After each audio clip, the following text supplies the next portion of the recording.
All right, I'm just going to give this a few seconds so people can hop on, and then I will get started. Lots to talk about. Okay. And hello, everyone. I'm Rania Khalek, and you're watching Breakthrough News Live again. It's day 2 of the U.S. war on Iran. In a stunning opening salvo yesterday, the United States assassinated Iran's supreme leader, Ali Khamenei, along with other Iranian senior officials. Assassinations have continued into today. And of course, this all happened in the midst of supposed negotiations. Iran has responded by striking U.S. military assets across the region, including bases in Gulf states that are hosting American forces. What we're witnessing is completely unprecedented. Washington says this was necessary to stop Iran from getting nukes. Aside from the fact that that's a blatant lie, the goalposts keep shifting from prevention to decapitation to regime change to, I don't know, whatever Trump comes up with within the hour. So what happens now? Does the US back down? Does Iran? Or does this spiral into something far more catastrophic? To jump into all of these different angles, I've got a great cast of guests to talk us through it. But first, I want to remind everyone to subscribe, like, and share this episode. It helps boost us in the algorithm that hates us. And also, Breakthrough News is an independent media outlet that is able to continue going and growing with the support of our audience. So if you are able, please consider becoming a member by going to patreon.com/breakthrough news. For as little as $5 a month, you can access exclusive content as well as exclusive merch. But most importantly, you'll be helping an independent media outlet grow that tells the truth in the midst of endless propaganda for endless war. So now that that's out of the way, I'm going to get to my first guest. Joining me to discuss the latest developments and what they mean in the context of what's going on Capitol Hill is Nathan Thompson, Senior Policy Advisor at Just Foreign Policy. Nathan, it is a pleasure to have you on the show.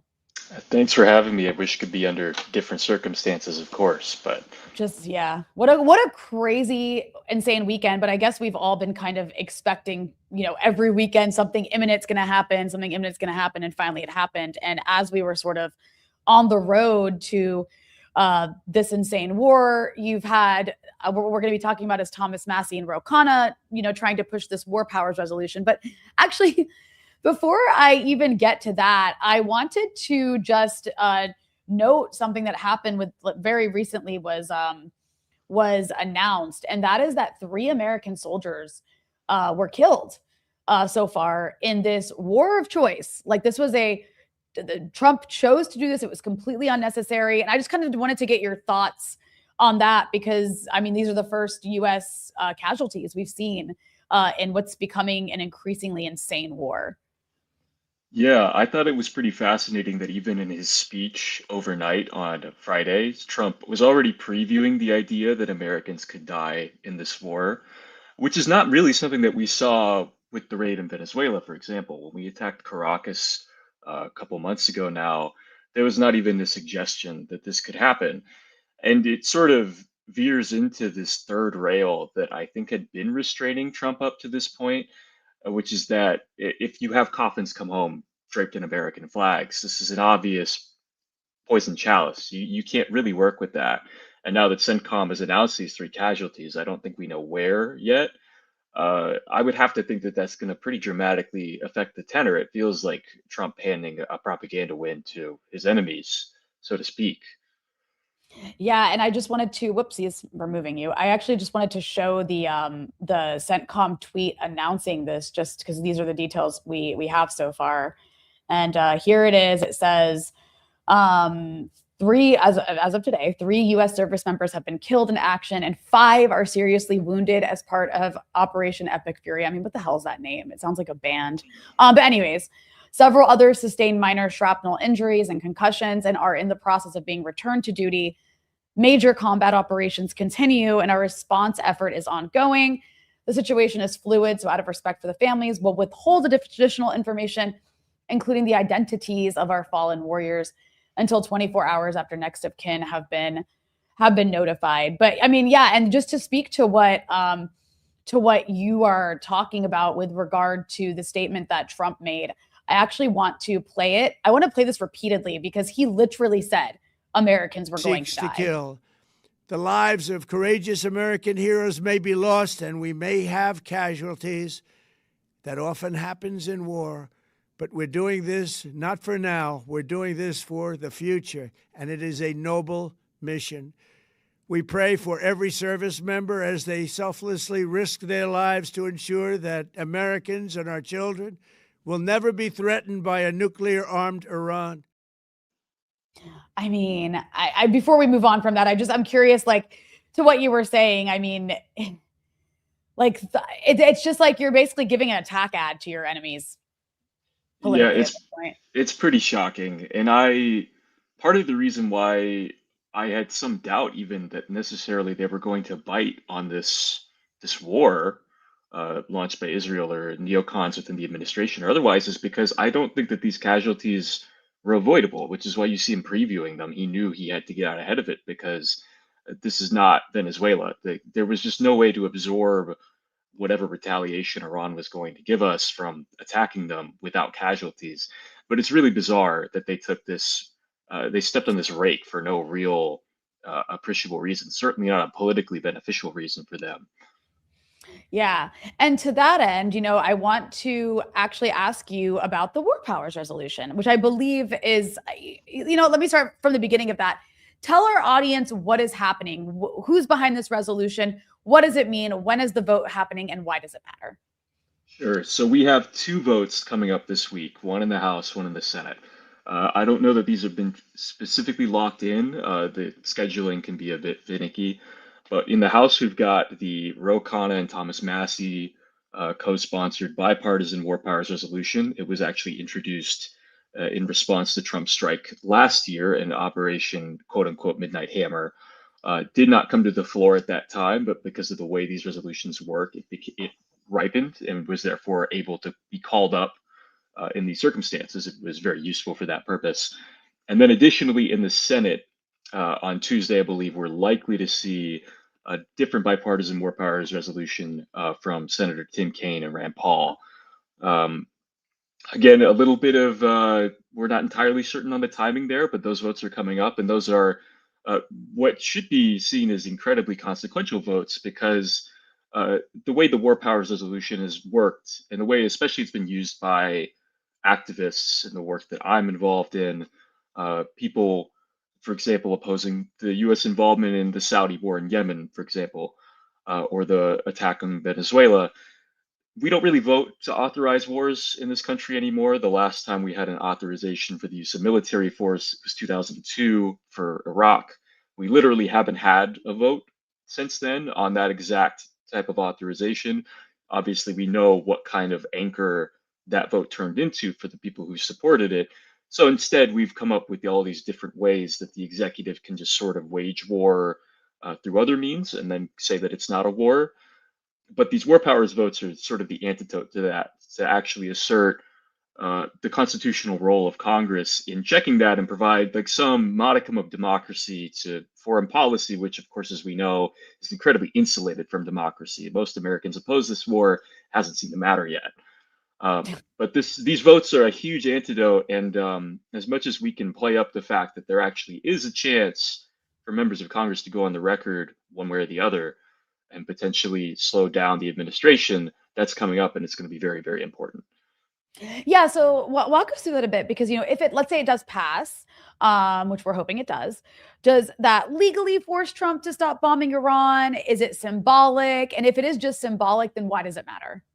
So we've had a few people over the years argue pretty hard against the idea that these votes are just symbolic. I think Elliot Engel, the former HVAC chair, who I believe was primaried out by Jamal Bowman a few years ago, went on the floor and gave a speech a few years back saying that these are not symbolic votes. Um, we know that the executive, especially this administration, but really any administration prior, would come up with legal rationales to attempt to get around this. So, say, for example, we pass this resolution. The resolution says we have to withdraw all U.S. military forces from unauthorized hostilities with the Islamic Republic of Iran. They will try to circumvent this, and we don't have a full picture of exactly what will happen if the vote passes. But what we do know is that the administration takes these votes very seriously. We had multiple votes on Venezuela, which they came out very hard and lobbied against, including a vote in the Senate after the attack on Caracas, which, because of the kind of strange procedural way that these things go, had multiple different steps that had to get through. There were a couple votes. The most shocking vote at the first time, which was just really to bring the consideration of the resolution up, had a 52-47 pass with 5 defecting Republicans. And that wasn't even the passage of the final resolution. They eventually basically pulled some dirty tricks and some procedural measures to get to a 50-50 vote on a later vote and have JD Vance have to come to the floor of Congress to break the tie. But we saw how the administration reacted, even though their Venezuela operation was done at that point. I don't think that they had serious intent to do another thing, even though Trump was talking about, potentially killing other members of the Maduro administration. Lindsey Graham was on Twitter freaking out about how this was a huge imposition on the executive's power. Trump went on a tirade, said that none of the Republicans that voted for it should ever be reelected. Of course, he does that periodically. It never seems to stick. So all that to say is we don't exactly know what legally that would compel, but given that we are also seeing that the administration already seems to be looking for an off-ramp, Trump is already talking about potentially talking to whoever the current functional leadership of Iran is about a deal. They're in kind of a strange place where I really don't think that they want this to drag on. But of course, when you attack another country, the country that you attack has a say in it. And the war powers vote is just another way to sort of pressure them and say, are you really sure that you want to follow through with this huge disaster, the self-evident disaster? I mean, it really is incredible. And I guess let's say it doesn't pass. I mean, there is a chance because we had that happen with Venezuela. It was basically like defeated. So like what are the risks if it doesn't pass? Because we've seen reports that there are some leading Democrats who are behind the scenes. Well, first of all, they tried to delay this. When they knew this was coming sooner. Like I think they intentionally tried to delay it until after the war started. But on top of that, we know there's a wing of the Democratic Party, a pretty, significant one that supports these kinds of wars. So what happens if it doesn't pass? Yeah, and that reporting came from my colleague and friend Ida Chavez, who reported on the behind the scenes efforts to delay the vote, which, for the record, is a very, very common pattern with these votes. In 2022, in December, Bernie Sanders was going to bring a Yemen war powers vote to the floor. And because of a lot of backseat or behind the scenes, behind the curtain politicking, eventually they decided to pull it because there was a lot of rumors of like, oh, you don't want a bad vote. These people are going to defect. Ultimately, we've never really seen a quote unquote bad result from these. First of all, I think it's invaluable to get members of the Congress on the record.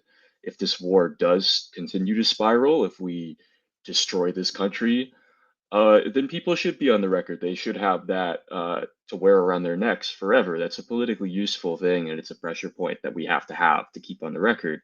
Additionally, while there has been a lot of reporting about Democrat defections, it's really not to the extent that at least some of the apocalyptic predictors were saying early. And part of what Aida reported was that people behind the scenes were projecting in the realm of 20 plus defections.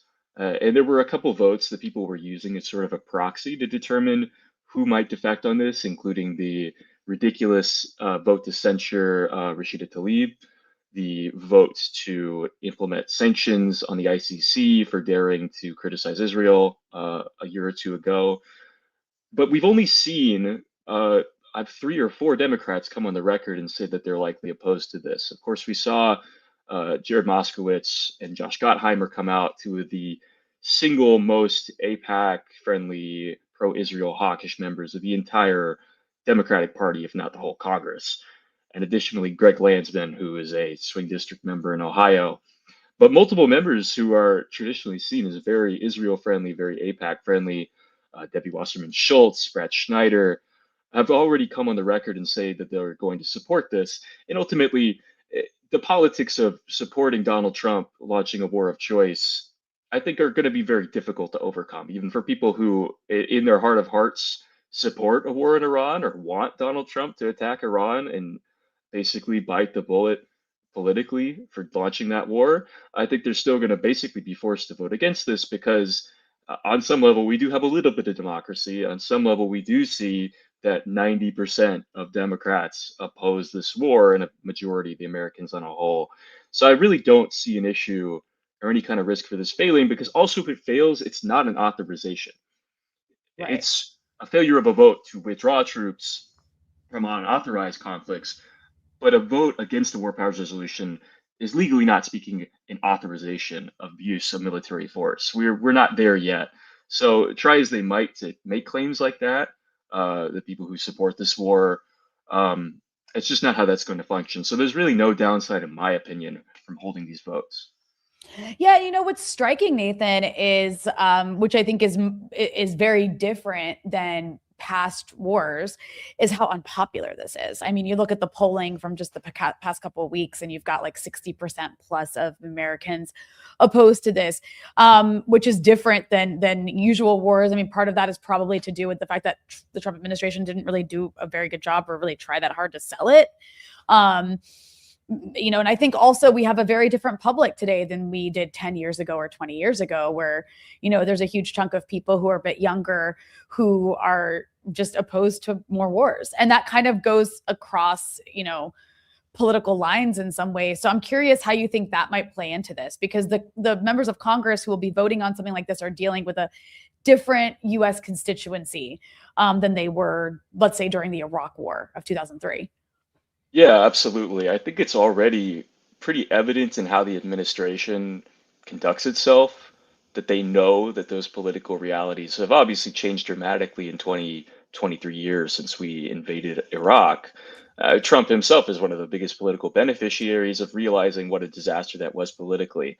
But I think how we've seen that play out is that you try to get, instead of the, of course, Iraq invasion troops on the ground, you get this sort of lightning warfare where it's like, oh, we were in and out and it was awesome. And you could make a movie about it or an HBO special, which is what they did with Venezuela. And part of the argument of is like, well, there's no American troops. It's not a forever war. And you also see that in the way that Democrats talk about these things. A lot of people who are otherwise probably pretty hawkish in their personal views, often hawkish on certain issues, have been forced to adopt this language of no more forever wars, no more regime change in a pretty striking way because they realize that the public is just not on the side that they're at. We're not at 70% support for the Iraq War invasion that we were in 2003. And this thing only stands to get less popular the more Americans are killed, the more oil prices spike if the Strait of Hormuz is actually impeded. Uh, and I also think I want to note, it's interesting. This is two of these attacks in a row that they've launched overnight on Friday night. Uh, I think they want to be in and out as fast as they can to sort of buffer the reactions of the markets uh, Mm-hmm. and oil prices as well. In Venezuela, that worked out for them, but Iran is obviously a completely different beast. And yeah, I think ultimately you have a lot of members who are otherwise would have been perfectly game to support a war with Iran who realize that the voters are just not with them and that this thing is going to sink them if they don't end up supporting war powers, especially because it's Donald Trump. I mean, on pure partisan Yeah. considerations, it's like, do you want to hand infinite license for Donald Trump to attack it and assassinate heads of state? Well, it's like if we don't want any kings, then it seems like we probably shouldn't let him do that. So the political incentives all align to make a lot of people who are usually pretty hawkish have to at least pretend or oftentimes actually convert to be a lot less hawkish than they actually are. And on that note, I want to ask you, for those who are watching who want to maybe call up their congressman or senator and tell them, please, vote for this resolution. When are these votes happening? And is it an easy thing for people to do? Is there a way people can do this more seamlessly, where they can just call up their senator or congressman or send an email or something? Yeah, I believe Demand Progress has a hotline, a no war hotline. I wish I had it linked for you, but they've been sharing that around. So that's a great way for people to get in touch with their members of Congress, tell them to vote for these resolutions. At least preliminarily, it looks like we're getting a Senate vote on Tuesday, and then the House doesn't vote on anything until Wednesday. And I would have to imagine we're going to get that vote on Wednesday. Both of them are coming this week by midweek, nothing tomorrow. But ideally, we'll know one way or the other where people stand on the record, and people will have to put their necks out there and say, I either do or don't support this like surefire disaster. Well, Nathan, I want to thank you for joining us and for everything you guys are doing at Just Foreign Policy to try to push these people in Washington to stop destroying the world. Thank you so much, and hopefully we can get you on soon for some updates. Perfect. Thanks, Rania.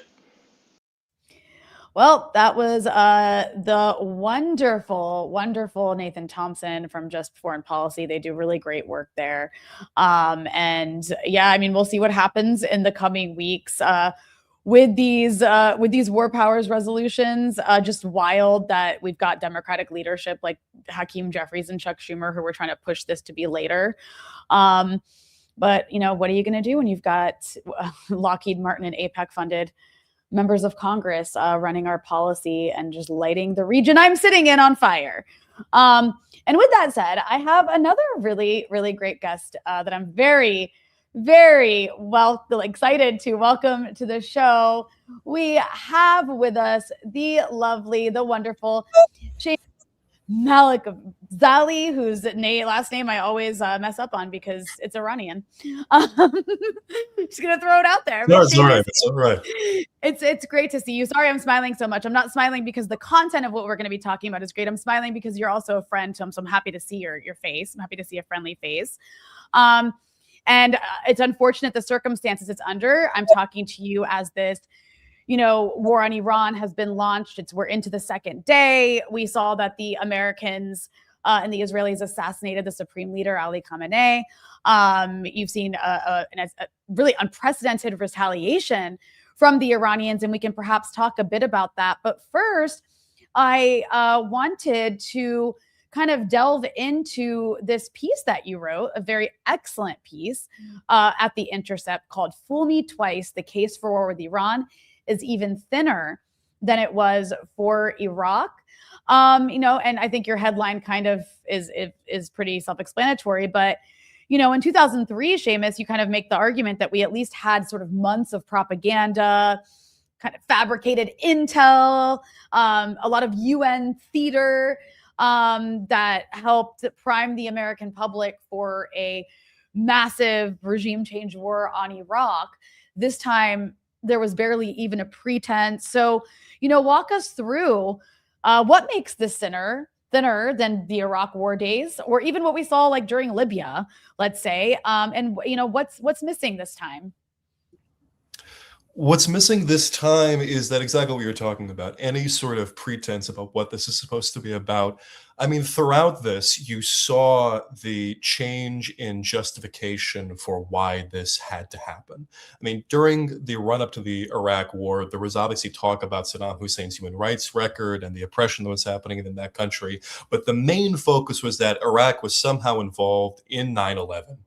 And that it posed a direct threat to the homeland, and that took primacy over everything. Here, it's first was about the ballistic missile arsenal's threat to Israel and vague U.S. interests. Then it became about the crackdown on Iranian protesters, which happened back in January. And then it again became about ballistic missiles, and then back to nuclear weapons, and then the weaponization of nuclear weapons. And then it kept shooting back and forth, looking for anything that would spark something with the American public, that would galvanize somebody. And it just didn't happen. Right before the war, the polls for how many people actually supported this was about 21%. Among Republicans, I think it was about 40%. It has not taken in that way. They do not care about the American public's actual engagement with this cause. They are just throwing out everything, seeing what sticks, and they are not concerned at all about you actually believing that Iran is an actual threat. They really just threw this in at the very last minute. Even with the way, like after killing Ali Khamenei yesterday, even with the way that's been covered, I mean, after they captured Saddam Hussein, and then you saw like there was that very dramatic bringing down of the statue, like even that isn't really getting played up. I mean, I was watching some of the Sunday morning news shows earlier, and I did see a couple of Iranian diaspora types, but the ones who really like, U.S. war on Iran. And they were talking about massive celebrations in the streets. And I mean, maybe there are some celebrations. There's certainly celebrations in Western capitals. But what you pointed out, I saw you tweeting out these videos of actually like massive gatherings of people mourning and chanting "Death to America." I don't know. Talk a little bit about the aftermath, just so far of what we've seen that really isn't getting covered in the mainstream media, of the reaction in various places, whether it's Iraq or Pakistan or even Iran itself, after this insane assassination. I would say, yeah, the huge crowds that are being talked about, I saw on CBS Evening News last night. Those are the places like in European capitals, places like Rome, Los Angeles, obviously. And when the first claims from Israel about Khamenei's assassination were relayed into Iran, there were celebrations that happened in the middle of the night. There were videos of people going at the traffic roundabouts, setting them on fire, waving monarchist flags or pre-Islamic Persian Empire flags. But those crowds they looked pretty numerous. But then once the confirmation actually came and mourners came out, those crowds were far, far larger. Gigantic crowds in Isfahan, in Mashhad, in Tehran's Engelab Square. And you also saw the very violent reactions that you're talking about in Pakistan. There was an attempt to storm the U.S. consulate in Karachi. And there was also an attempt to storm the Green Zone in Baghdad. I saw that even there was a bulldozer involved in that one. Someone just drove it down the street. Also, some pretty significant mournings in Kashmir, in places in northern Indian-administered Kashmir. It has been very significant, but in terms of military retaliation, the kind that had been, I think, prophesied before October 7th, that there would be some sort of massive retaliation, that has not so far panned out by allies of the Iranian government. There have been strikes on Erbil by the Islamic Resistance of Iraq, but Hezbollah has not indicated anything. There might be a speech by Abdul Malik al-Houthi in the coming minutes that may elaborate on something, but I don't know anything about that for sure. But the Iranian military has initiated a much larger retaliation. There was a significant strike in Beit Shemesh that has killed, I think, 8 or 9 people, and the destruction from that on Israeli television has been larger than most of the ones that I saw during the 12-day war back in June.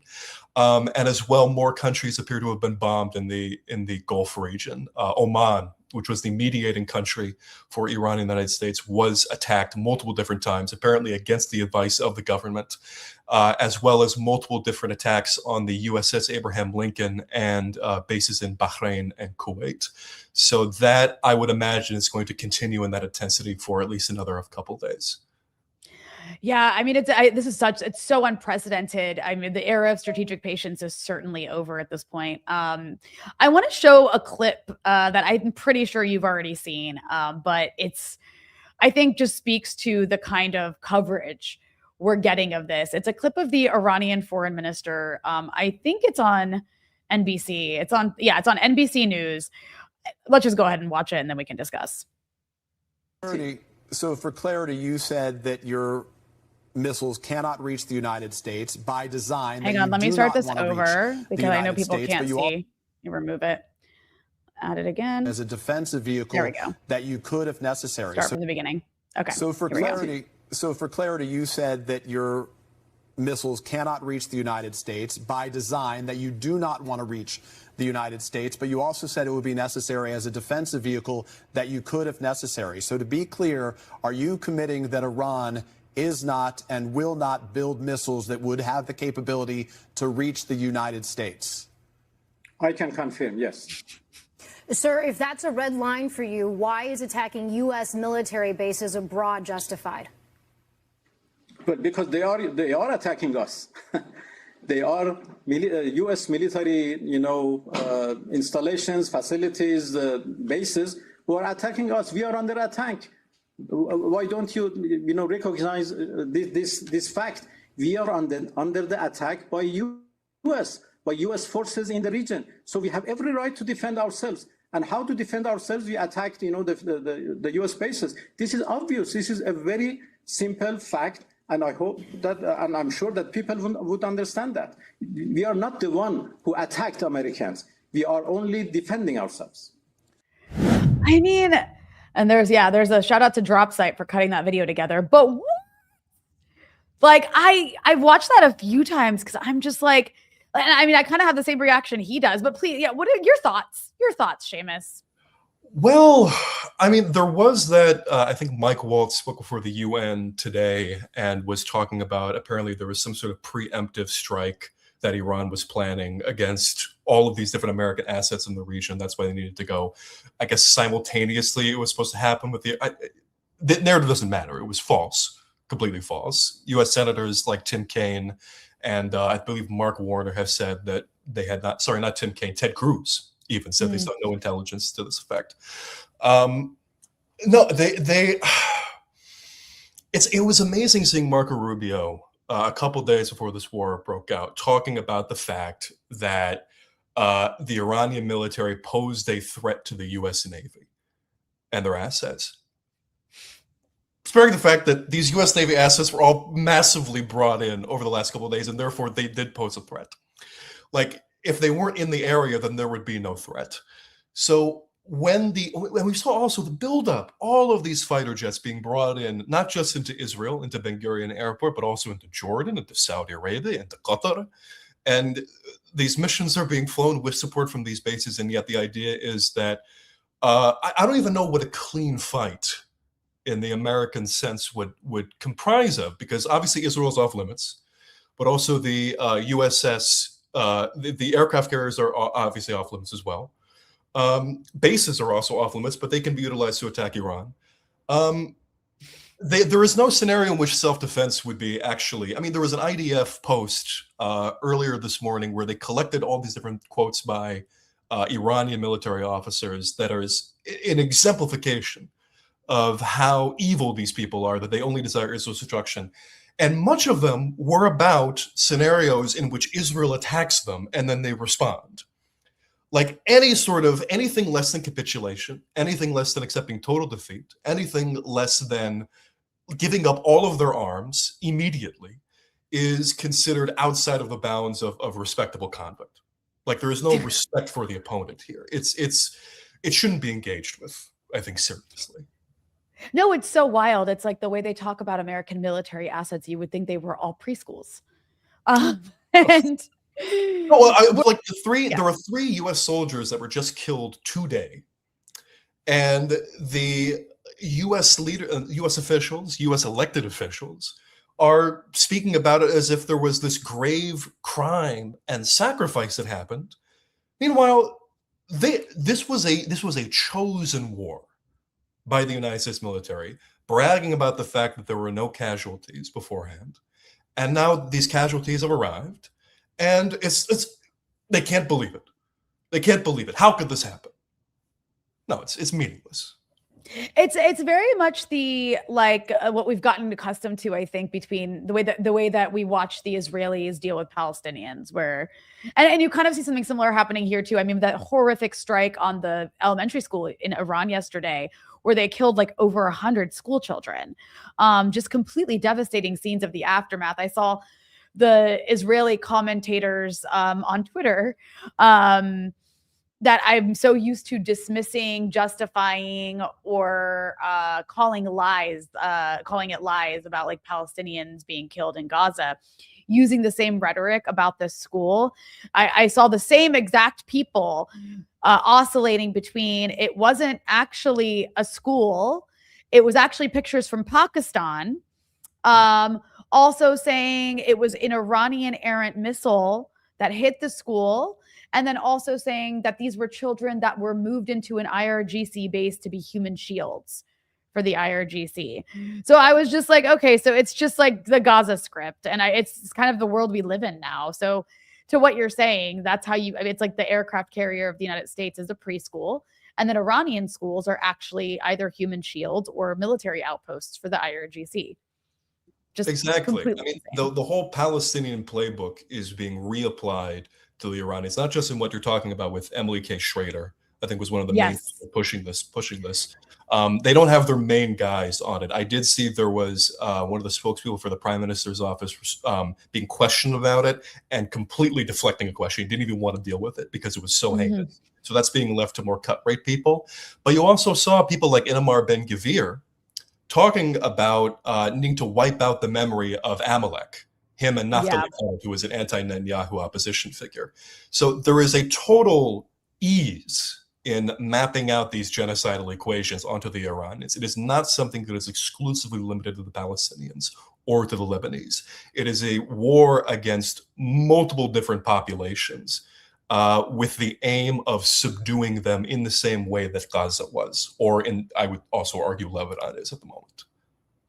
And then I want to ask you, because you wrote this piece about, kind of comparing the Iraq war situation to now. I want to ask you about Democrats. Because, as I'm sure you've seen, there's been what has Chuck Schumer really said? What does Hakeem I don't even know if Hakeem Jeffries has made a statement at this point. He might have, and I missed it. I don't know. I know he has, but you missed it for a reason. I was talking to our previous guest about this upcoming War Powers resolution. But I think what's interesting is, yes, you had major Democratic figures like Joe Biden and Hillary Clinton whipping votes back in 2003 for the war in Iraq. This time around, but that was after 9/11. That's when there was a lot of appetite for war. There was public support for it. This time around, the number is just so high of people who oppose this, but you've still got Democrats trying to delay this vote. Like, this vote could have happened 2 weeks ago, but it's not happening till this week, which is so insane because the war has started and they knew that the war was likely going to start, because every week for the past month, we've heard there's an imminent attack on Iran, potentially this week. And so I don't know, what do you make of that when you compare it to the Iraq war days? Because it kind of seems like the Democratic Party is still the Democratic Party. No, I mean, during the Iraq war days, the Democrats, I think, did have more of an idea of where they were going to land. There were still anti-war Democrats, but there was Hillary Clinton, obviously, is a big example of one who was very much in favor of the Iraq war. And the lead up to it, there was the authorization of force. There were, again, years practically of build up to this in which Democrats could figure out a position. I mean, the specter of the Iranian war, any Iranian war, has been around since I've been conscious on the planet. It's been there for a pretty long time at this point.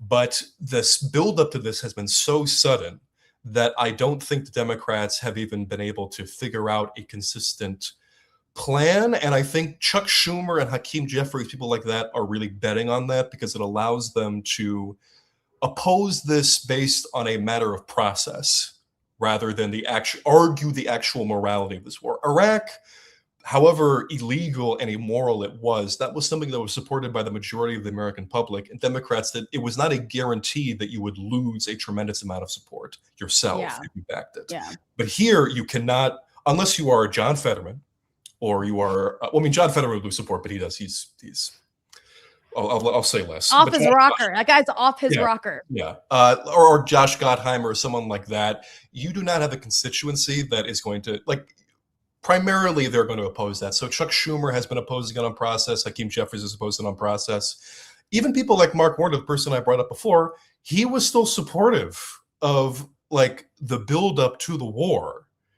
So, and even Kamala Harris, someone who has gone on record now and opposed this war, saying it's a war of choice, she was running to Trump's right in 2024, arguing that the United States should have retaliated harder after they themselves retaliated for Soleimani's killing. So everybody is trying to figure out some sort of angle they can put where they can criticize it somewhat, but also support the majority of it. And even then, like AOC, who did oppose this war, still found some way to call it combat operations. That I America saw that. What? I'm not sure that Bernie Sanders has also said anything. He may have. It's like Russia's special military operation in Ukraine. No, nobody has any idea how to speak about this with any sort of moral clarity, because it puts them in a position that they will have to defend against a democratic leadership as well as a government. And that is a group of vanishingly few people. They exist. I have seen them. But there are not a lot of Rashida Tlaibs in Congress. That is the unfortunate fact here. Yeah, actually, I saw Nancy Mace tweet out about Ali Khamenei being assassinated. She said it was actually really disgusting. I can't believe some of the people in Congress, Republican Congresswoman Nancy Mace tweeted out that her condolences to Ilhan Omar and Rashida Tlaib. I was just like, you're okay. Okay, this is a clown show. Anyways, listen, Séamus, I really appreciate your piece. People should go check it out at The Intercept. The case, fool me twice. The case for war with Iran is even thinner than it was for Iraq. And also, when you came on, I didn't give you an opportunity to plug your work, including your excellent podcast. So why don't you tell people where they can listen to you talk more often? They can listen to me at Turbulence podcast. It is a Substack-based podcast. Please go check that out. We have, I hope, great discussions about this kind of thing. And if you want to read my writing, you can go to Séamus-Malekafzali.com and subscribe there. Séamus, thank you so much for joining me. Hopefully we can get you back on soon as we wait to see where this insane war goes next. Appreciate your time.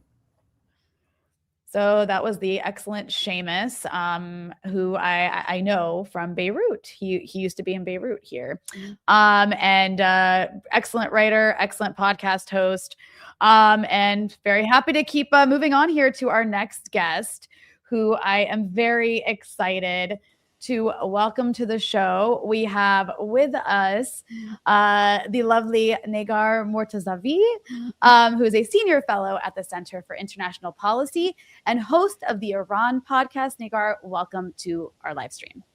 Thank you so much. Thanks for having me. Great to see you, Rania. It's great to see you as well, but I do apologize for the circumstances because we have witnessed quite an unprecedented, massive war just engulfing the region. And now I guess we're about 48 hours in. And I wanted to maybe open with asking if you could maybe walk us through, what Iran has actually done since this assassination in terms of, internally in the country, because I think the common thinking among this administration is like, you take out the supreme leader and it's like, oh, we won, we regime change. But actually what we see happening is a plan in place to pick another leader. And also Iran has continued with its retaliatory maneuvers. There doesn't seem to have been any visible fracture inside the system. So yeah, what's going on after this assassination? Absolutely. So first of all, I want to open by this because I don't think this is being covered in the media as much, that from the first moment and one of the first targets of this war was an elementary school in a small town in southern Iran, an all-girls school, and reports of casualties keep coming. There are over 100, over 150, I think, by now are dead, most of them school children, these schoolgirls. So whoever had any doubts about the ugliness of war and the civilian casualties, this is your evidence from day one, from the first morning. And also, this is very much absent in the condemnation of some of this attack, is very much absent in some of the statements that we're seeing from world leaders, especially those who you would assume would care for the civilian casualties and international law and war or rules of conflict, et cetera, et cetera. I did see some good statements coming from UN officials, the Secretary General, the UN Special Rapporteur on Iran. In fact, she had a good comment talking about how this is unlawful. It's not, the war didn't go through the Security Council, UN Security Council, and also some members of Congress. I heard you were talking to your previous guest, if I may comment. Actually, I think Zoran Mamdani had a good statement, pretty straightforward, and he's just the mayor of a city in the US, but I think that was a very bold and a very clear statement. But anyways, as far as what's happening inside, well, so the Iranians, the state, they saw this attack coming as what they called an existential attack. This time around, Iranian officials kept saying publicly and privately that they're going to these negotiations with the U.S. with their finger on the trigger, assuming that attacks can come any minute. The Armada was being assembled, and they also remember June when they were negotiating with the U.S. and just before that last round was scheduled in Oman a couple of days before the Israelis attacked and then the U.S. attacked. So this, in a way, came as no surprise, I think, to Iranians and also to Iran watchers.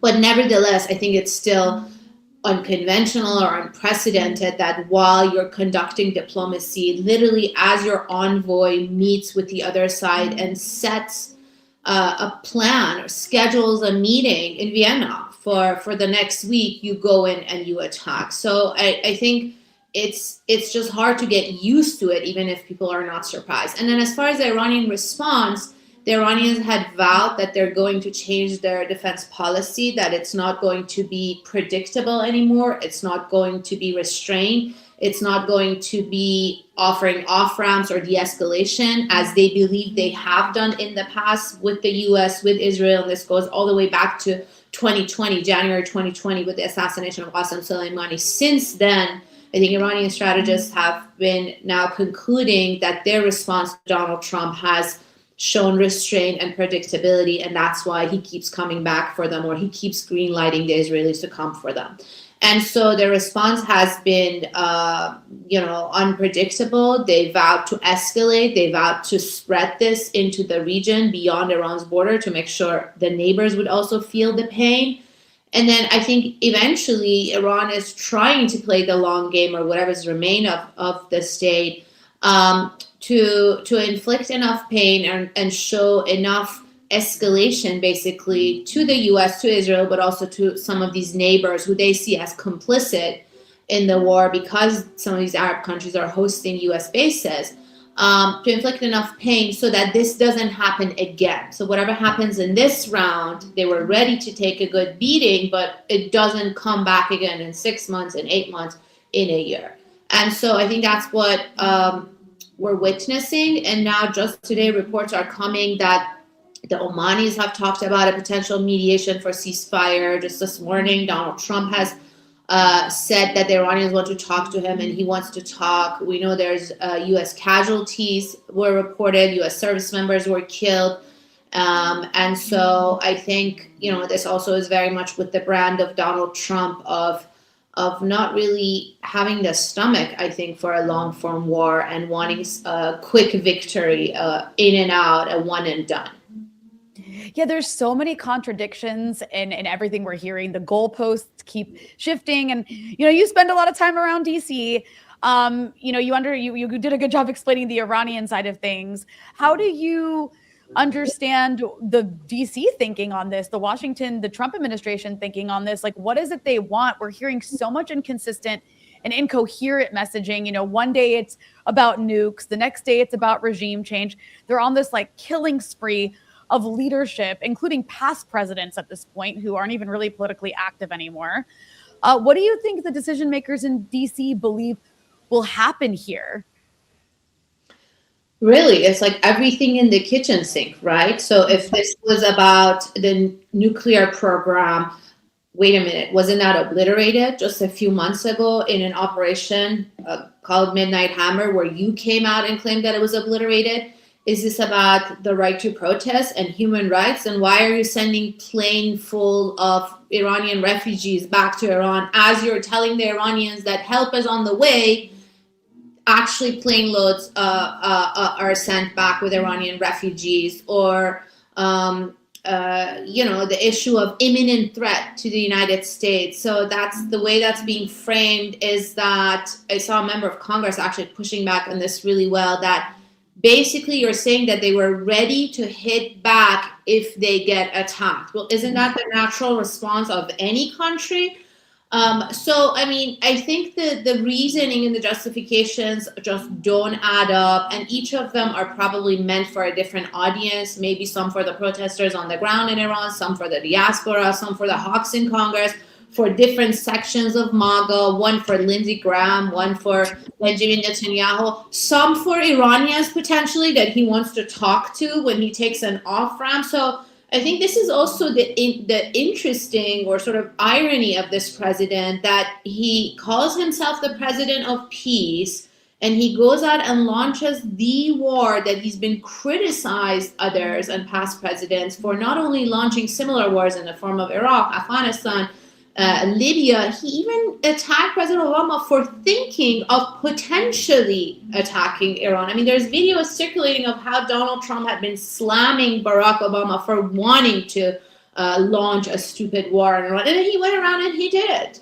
And so I think to part of his base, he will still remain that president of peace with that brand of peace through strength. And so I think, yeah, the atmosphere in DC is really weird. I posted a tweet just the night of the attack, basically describing that the situation is like a Russian roulette, because you speak to insiders in this town, and I have sources and people who are informed and speak to the administration, and you get two opposite vibes from very serious people. Like on the same day, even from sometimes the same institution, you would hear someone being like, I hear very positive responses from Geneva, and then someone else being like, we're going to attack tonight, or the US is going to attack tonight. And so it really is, I think, the decision making that rash and that last minute. And I actually don't think diplomacy was a ruse. I think he really was giving it a chance, but only on his terms. You know, like he wanted the Iranians to do full capitulation, come and kiss the ring and say, okay, we will take what you want. But I think he really meant it when he gave that 10-day deadline, and then eventually on day 9 or 10, whatever it was, because counting is also a problem, but came the attack. So yeah, I mean, I don't think there's any coherence. I don't think there's long-term strategy. And even though this is a regime change war, they've said they don't want to commit boots on the ground. I believe that. I don't think there's a stomach for that kind of war. Certainly not an appetite among the public. Every poll in the US has shown that the majority of Americans are very much opposed to this. And now you're just seeing members of Congress also coming out against it. And so, yeah, I think eventually this has to get to an off-ramp, an exit, and de-escalation, and we'll see how that happens. Well, Negar, I want to thank you so much for your analysis, and hopefully we can get you on again soon, because I have a feeling this is going to be going on for a bit of time. Can you please tell our audience where they can follow your excellent work? Sure, absolutely. So I'm a senior fellow at the Center for International Policy, a progressive think tank critical of U.S. militarism and wars. And I also, I'm an editor and host of the Iran podcast, which is available on all major platforms, Apple, Spotify, Google. And I also tweet a lot. So I'm on X or Twitter. I X a lot. And I post a lot of my work and interviews, like this interview on your great show, on my X account. Well, thank you so much. We really appreciate you. Thank you. Thanks for having me. And, you know, we're going to keep moving on here, because I see we've got our next guest ready to go in the back end. I'm just going to go ahead and bring him in. One of my favorite people in the world, Ali Abunimah, co-founder of the Electronic Intifada. Welcome back to the show. Hi, Rania. It's been a while. It has been a while, but I feel like I talk to you all the time because I watch you so much, because you all have the Electronic Intifada. That's how we keep in touch. We're always in dialogue. Exactly. You do an excellent weekly live stream at the Electronic Intifada that is so important and valuable. And it's so great to have you on, but my God, what we're going to be talking about, I think are you in Jordan right now? I am. So I'm speaking to you from Beirut. You're in Amman. We're in a region that is engulfed in complete war at the moment, like we've never seen before. Yeah. I mean, it's, you know, in Amman, where I am, we hear, you know, booms and sirens all day long. There's not a lot of danger to people in Jordan, except from missiles that are being shot down. If no one was shooting them down, they would just go overhead. But nonetheless, we hear it and see it. And I think the main danger to people in Jordan is the fact that the country is basically landlocked. I mean, it does have a small coast, but not in terms of being able to travel. So the shutdown of most aviation in the region is probably the direst effect. It's much worse for people in Iran, of course. And in other parts of the region.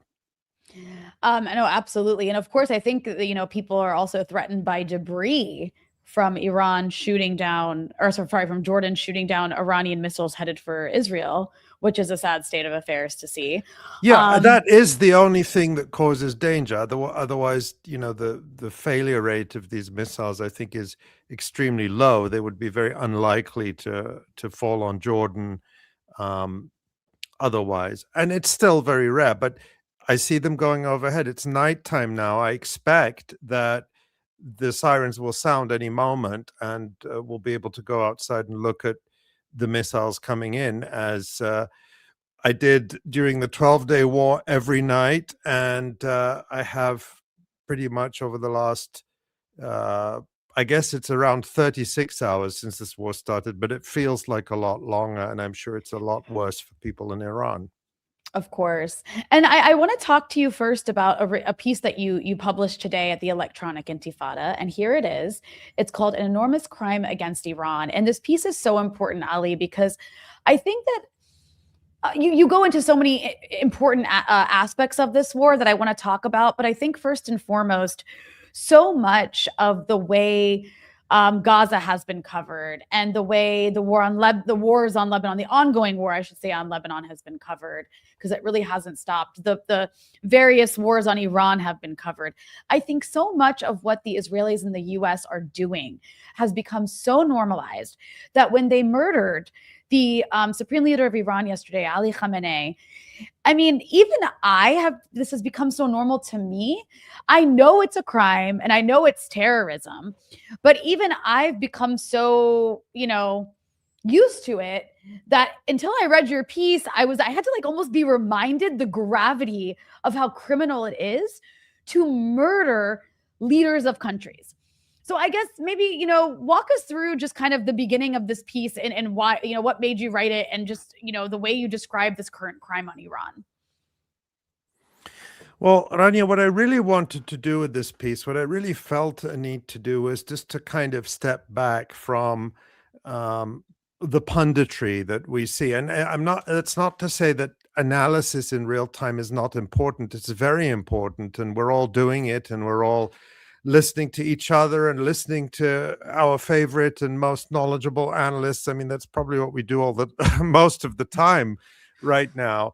But I really wanted to give it some historic perspective, because to get to this point where this enormous crime, and it is an enormous crime, has been committed, it didn't happen overnight. It has been decades of demonization of Iran, of its leadership, of its revolution, which I don't have to lie. It's not my revolution. It's not my country.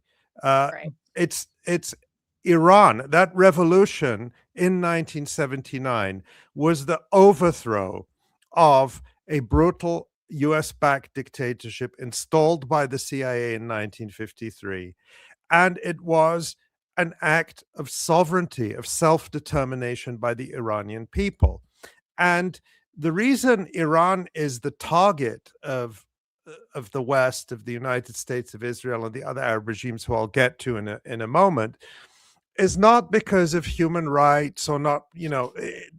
Who can say that Iran has a worse human rights record than Saudi Arabia or Israel, which is currently committing genocide? No serious person can say that. The reason Iran is unacceptable in its current form is because it's sovereign and independent. It's not under the control of anyone. And it's using that sovereignty and independence to support liberation movements in the region. First and foremost, the Palestinian struggle against Israeli occupation, apartheid, and genocide, and also the resistance in Lebanon and resistance in other parts of the region too, in Iraq, in Yemen, and so on, but principally Palestine and Lebanon. I think if Iran were only involved supporting resistance in Iraq and Yemen, they would leave it alone. You know, it wouldn't be. It's really Palestine that's at the center of this. And what that has meant is that since the revolution, we have heard Iran demonized as this aggressive country that wants to attack everyone, that wants to kill people, that wants to invade its neighbors, that wants to destroy Israel. And the reality is the reverse. And you need to know just a little bit of history to understand how reality is completely different. Very soon after the revolution in 1979, we're talking about in 1980, Iraq under Saddam Hussein invaded Iran. And that invasion was not just the project of Saddam Hussein's Iraq. It was fully backed by the West, the United States, the Europeans, and the very same Arab regimes that are now supporting the U.S. Israeli aggression on Iran. We're talking about the Gulf, all the same players, the Gulf states. And they funded it. They spent hundreds of billions of dollars funding Iraq's invasion of Iran. The United States was providing intelligence and other support. The Europeans, particularly the French, the British, and the Germans, were providing weaponry to Iraq. And the Germans in particular, their role, given their history, is just the most reprehensible, because it was thanks to Germany that Iraq had chemical weapons, mustard gas and nerve gas, which they used against Iran in the war.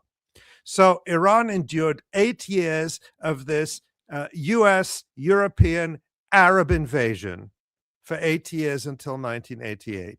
Since then, Iran has been under sanctions. It has faced assassinations. It has faced, demonization campaigns, sectarian demonization campaigns by Arab Gulf media, anti-Shia campaigns, even though this enmity is mostly fabricated and not organic. And in this time, Iran never invaded another country, never attacked another country. Even its ballistic missile program was a response to the aggression, the Western, Arab, European-backed Iraqi aggression. Because and I remember this during the 1980s, because I was kind of fascinated by it. I was a teenager and I was into missiles and rockets. So I remember this very distinctly, the so-called War of the Cities, where Iraq was firing hundreds of Scud missiles indiscriminately at Iranian cities, and they killed thousands of Iranians. And that was what led Iranian leaders to decide we need to have a ballistic missile deterrent. And that is the origin of Iran's ballistic missile program, which we're told is such a threat. But Iran has never fired a single missile as an act of aggression. It has only ever used its missiles in response to being attacked. First of all, in 2019, after the U.S. murdered General Qasem Soleimani, then again in the True Promise operations in response to direct Israeli attacks on Iran, and now in the context of the current conflict. So the reality is that Iran has been under a relentless 40-year attack by Arab regimes, Israel, the United States, and Europe. And they, of course, will say one of their favorite talking points is, but yes, maybe Iran hasn't directly invaded other countries, but it supports proxies all over the region. What does that mean? In fact, Iran has, as we said, supported resistance. It has supported the Palestinian people fighting for their liberation against a genocidal regime. It has supported Lebanese people exercising their right to resist, their internationally recognized right to resist. And that's what they mean by proxies and interference in foreign states. So really, the claim that Iran is interfering through proxies is an anti-Palestinian, pro-Israel, Zionist claim. Of course, they don't talk about the U.S. Having proxies all over the region, which it actually does, proxies and vassals. It's only Iran, by supporting indigenous organic resistance movements, that is the bad actor. So it's simply time to stop the Arab regime, Israeli, American, European war on Iran. Yeah, and I mean, you frame this in your piece as an existential battle for Iran's survival, and I mean, I don't think that's a an exaggeration whatsoever, because what you see, and I think that's why you see Iran reacting the way it is, and you see the sort of what we watched happen in Gaza, we watched happen in Lebanon. Iran is now, they were subjected to it for 12 days last year, and I think they recognize that it's. Ali, it's almost like if Iran doesn't step up and stop using strategic patience, which is what it's doing, I think that strategic patience is over. They understand that they will be subjected to a quote unquote mowing of the lawn, right? That's the strategy that Israel has used against Hamas. It's disgusting and it's dehumanizing. They call it mowing the lawn. Every few years we have to go in and do a war to kind of degrade their military capacity so that they can't pose a bigger threat to us. And that's kind of what we saw Iran starting to be subjected to. And I think they recognize that, which is why we see the response from Iran that we see. And I mean, it's amazing to watch. It's horrifying to watch. I don't want to see missiles falling across the region, but it's unprecedented to see Iran actually striking all of these GCC countries, and these are states whose economic success depends on stability, on these expats. A lot of these countries, like especially the smaller ones, have very small populations. Their economy depends completely on these expats from like the UK and the US coming and living there. And you know what? They're not going to want to stay there. Like I'm talking to people in Dubai right now and in Abu Dhabi, they're horrified. They're sitting in their apartments. They can't leave because there's, debris flying all over the place and there's missiles hitting buildings, and that's not, the norm there. And so all that's to say, like, it's kind of amazing to see these Gulf states who I think you can call many of them vassal states, client states of the U.S. The U.S. is very much willing to just sacrifice them, to be these human shields for America in this war against Iran. Yeah, and look at the response from, I want to address those points, but just to kind of frame this, look at the response from all of the European vassals, all of the Arab vassals of the United States and Israel. They have all, none of them, I mean, with very small exceptions, Oman is one, Spain is another, but if you take that whole Euro-Atlantic world, none of them condemned the U.S. Israeli joint aggression on Iran. All of them condemned Iran defending itself. All of them condemned Iran supposedly attacking Bahrain and Saudi Arabia and Qatar and and Kuwait and so on. And what is Iran supposed to do? And the other line that they've all included is, we call on Iran to come back, to resume negotiations, as if Iran is the one that didn't want to negotiate. I mean, it was on Friday that we were told that the round of negotiations mediated by Oman was very successful. They were going to meet again on Monday. Iran was very positive. And it was the United States and Israel that in the most perfidious way launched this surprise attack for the second time. They did exactly the same thing in June. Who is Iran supposed to negotiate with? I mean, it's so disingenuous. It's so unjust. If you were in a playground and you saw children behaving this way towards each other, you would say, this is unjust what you're doing. This is not fair the way you're acting, but it's just brutal power. Now, okay, so these Gulf regimes and their fragile economies, they were all warned. They were all warned, like, if you allow the United States to do this, you will pay the price. And apparently, we're told, we've got these conflicting reports, but we're told that basically in the last couple of weeks or months, all of them made public statements saying, we won't allow our territory to be used for any American attack on Iran. You said that in the last few weeks after spending decades demonizing Iran, after spending decades conspiring with the United States and Israel against Iran, after decades funding sectarian media and sectarian clerics to sow religious hatred against fellow Muslims in Iran. And now at the last minute, when your precious five-star hotels and five-star airlines and economies built on expats buying into property pyramid schemes and scams, and your influencer economy, all of that is threatened, then suddenly you want to say, oh, we have nothing to do with this. It doesn't work like that.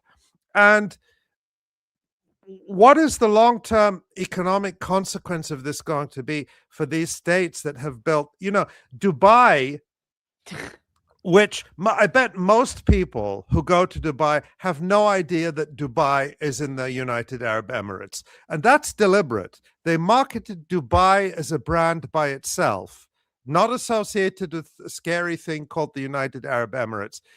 The whole economy is based on this idea that it's this fun, peaceful place where, you can eat chocolate and drive around in a fancy car and whatever it is they do.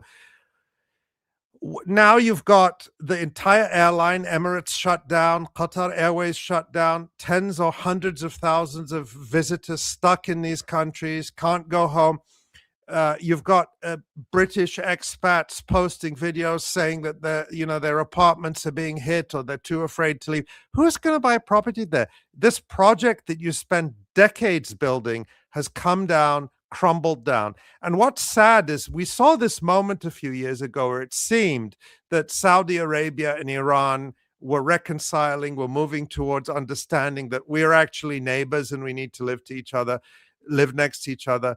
But I guess Saudi Arabia picked sides. The other Gulf regimes picked sides. They picked genocidal Israel and Donald Trump, and it's a catastrophe.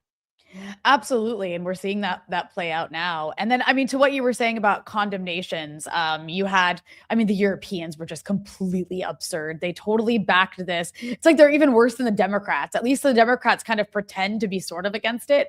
Not the Europeans, certainly not Canada. The Prime Minister of Canada was like making this big statement not too long ago. What was it, like a month ago that he was talking? Yeah. And then now he's just like backing this disgusting criminal aggression against a country totally unprovoked. And Australia totally backing it. And then also to speak to the region, you had all of these condemnations, like you said, come out from all of these GCC states. And also, by the way, Lebanon and Syria. Lebanon, which is bombed every single day, basically, by the Israelis. They've continued to kill hundreds of Lebanese people since the quote unquote ceasefire. That's really just one side seizing fire. And it's not the Israeli side. The Lebanese government, the foreign minister, all of these various politicians. It's not the Lebanese government, it's the Lebanese Authority. Yes. Like the Palestinian Authority. Yeah, it's a puppet government. Right. Yeah. Absolutely. We should call it the Lebanese Authority. The Lebanese Authority. I like that. The Lebanese Authority and their, like their Palestinian Authority counterparts. But they released these statements only in solidarity with their Arab brothers. And condemning the Iranians, saying nothing about the U.S. Israeli attack. You also saw the same from the new Syrian government in Syria, led by former al-Qaeda leader Ahmed al-Sharaa, formerly known as Mohammed al-Jolani, condemning the Iranians. And at the end of the day, it's the Iranians that do have a right to defend themselves. I'm not backing every single strike Iran makes here. However, legally speaking, Iran was aggressively, criminally attacked by any measure of international law by the Americans and Israelis. They murdered 150 schoolgirls on the first day, the Israelis and Americans. Where are all the people who are saying woman, life, freedom, and we care about Iranian girls and Iranian women? All of a sudden, we don't hear from them. Not a word. Sorry, I'm just ranting now, but it's just completely outrageous. But, I want to ask you about Israel's staying power here, because I think because there's been so much unprecedented missiles falling on these Gulf states. I think that's gotten a lot of the attention because it's very theatrical looking. And it is. I mean, again, it's unprecedented. The Iranians are also pretty much pummeling the Israelis. That's not to dismiss the destruction being wrought on Iran right now at all. It's just to say, I mean, I think there's at least the last death toll I saw in this latest ballistic missile strike in Israel was 8 people killed, but I think there's 11 missing. And we saw during last year's 12-day war between Iran and the Israelis, you saw the Israelis got very tired very quickly because, they've gotten better about dealing with casualties, but they're not used to having ballistic missiles that can take down buildings raining down on their capital. And so all that's to say, when I look at what's taking place right now, Ali, I see it as a kind of who cries mercy first sort of situation. How do you think the Israeli appetite looks here? Well, I think if we look at this from a sort of a strategic or tactical perspective, what each side would be looking to do. I'm going to put on, I don't know, my John Mearsheimer hat or something. For Israel and the United States, this needs to be as short a war as possible, because for that they cannot withstand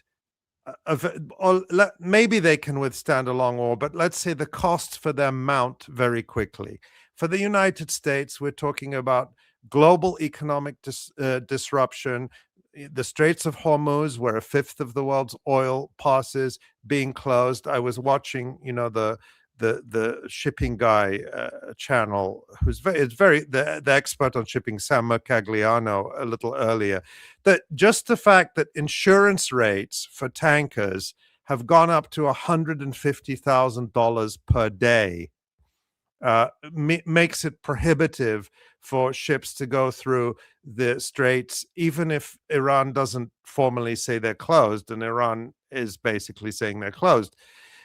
So you've got that by itself, plus, of course, all the other economic disruption, the region, the political impact at home for Donald Trump as midterms approach. If there's an unpopular war already today, the Pentagon announced the first Americans killed. So you can see all sorts of costs, the munitions that the US has to expend, which they can't replace quickly. So there are all sorts of costs that mount for the Americans very quickly.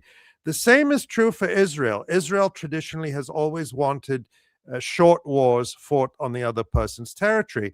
And what we have now with Iran is a new kind of war for Israel, which is longer wars which are fought on Israeli territory. And that is new for Israel. The 12-day war, Israel basically, by the end of those 12 days, had run out of air defenses. We could all see the missiles making, these spectacular ground hits, and we were only shown a fraction of what it was because of the tight censorship. What we saw was pretty devastating.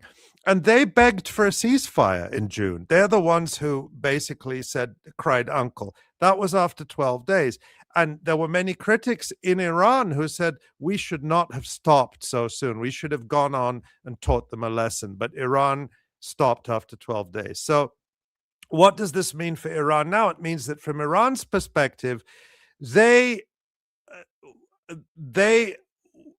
have an interest in letting it go on. They should not rush towards any sort of ceasefire. And there's a number of reasons for that.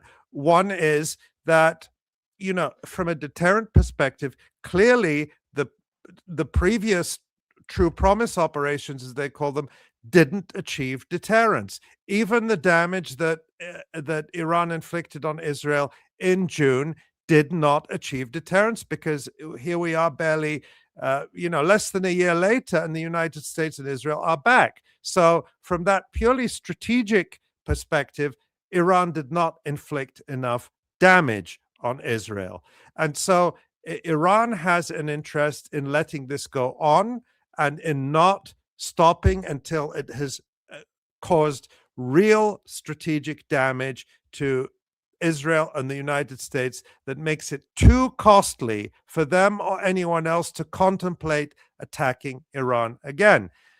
Of course, Iran will suffer. This is not cost-free, and that's a factor that Iranian leaders will be looking at. Their people are suffering. Their people are dying.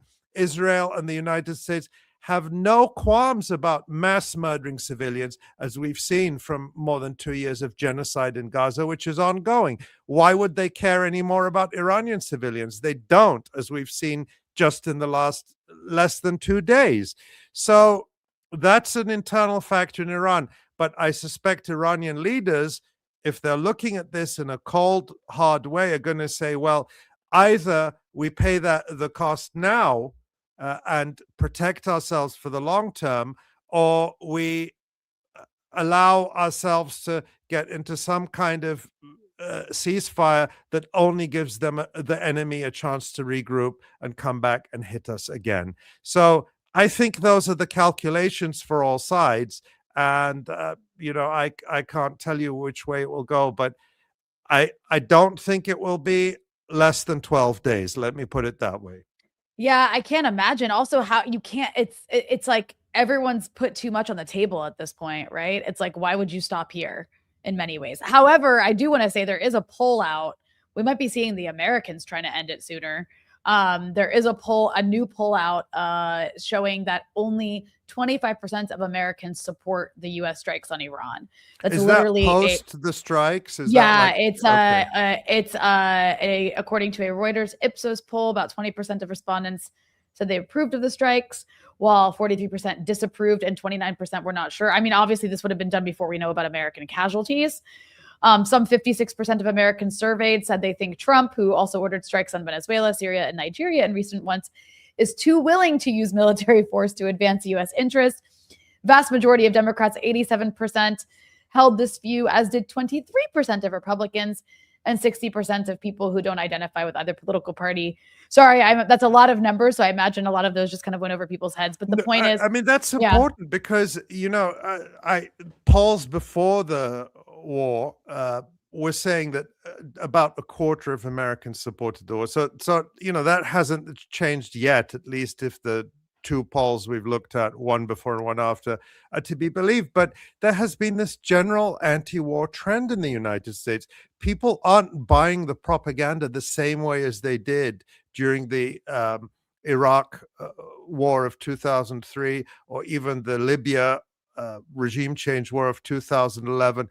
People are seeing through it, and they're seeing their own standards of living collapse in the United States. There was a story in the Washington Post the other day about how a significant number, or a majority of Americans, it was over 50%, I believe it was something extraordinary. I'm going from memory now. Say that, yeah, they can afford their basics, but something like a week-long annual vacation is out of reach. A new car is out of reach. Buying a home is out of reach.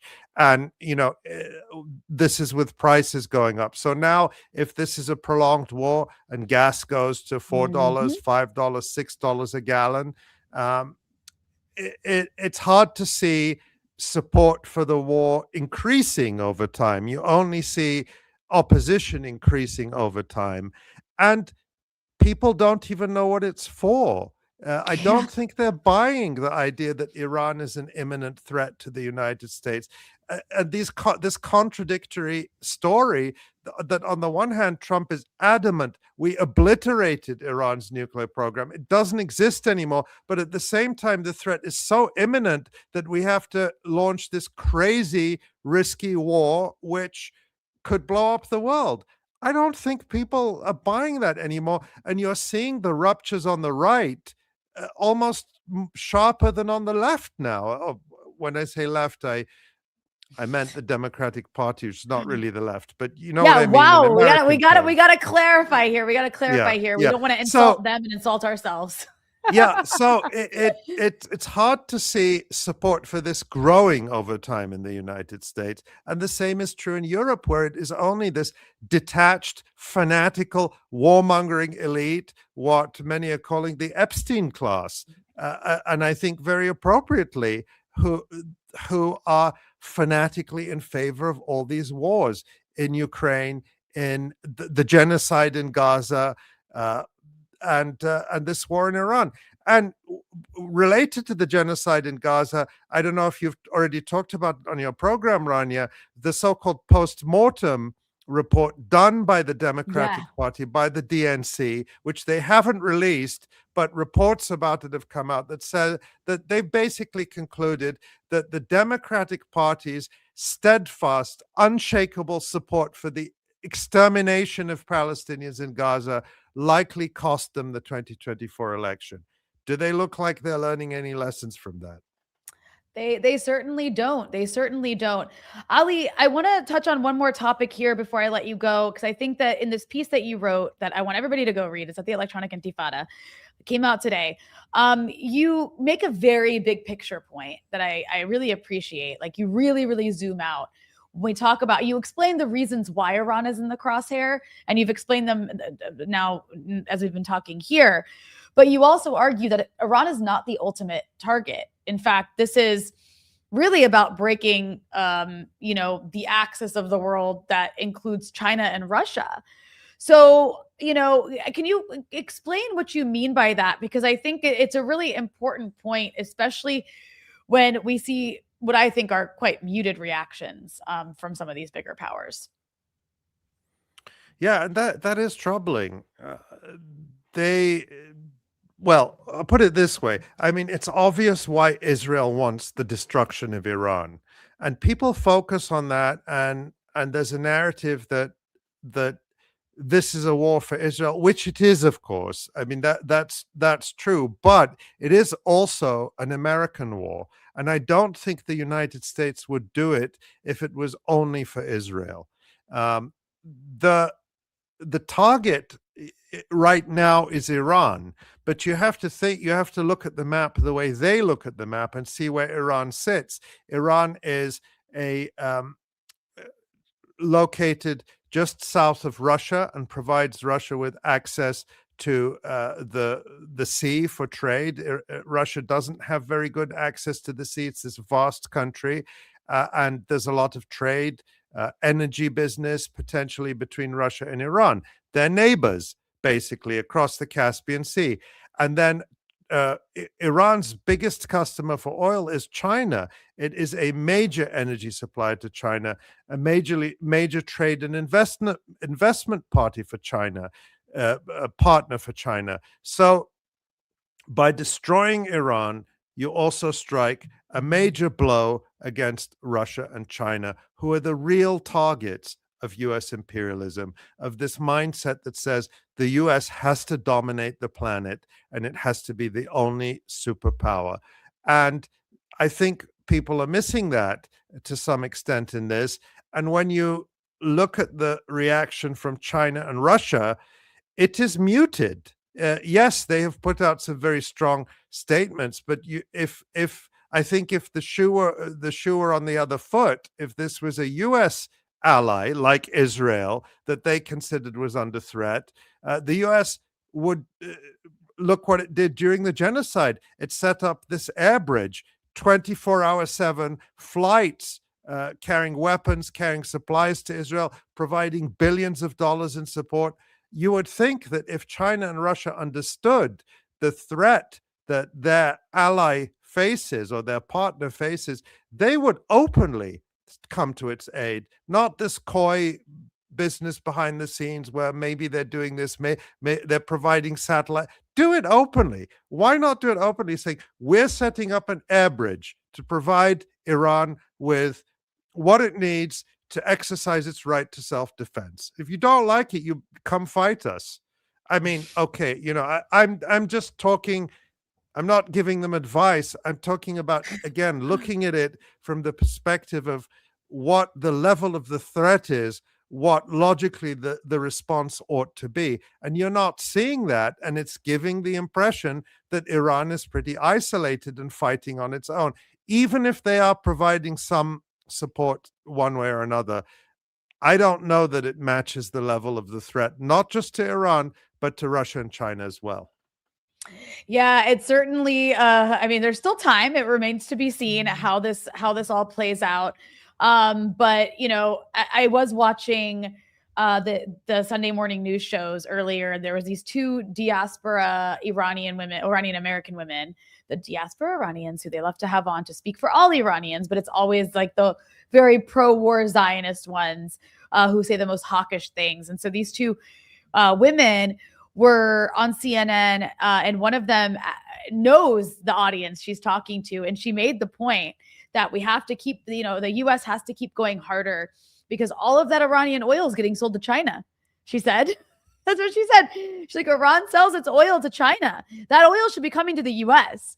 So she knows who she's talking to. She knows what U.S. interests are and how to lobby for, continued support for all those imperialists who are watching CNN.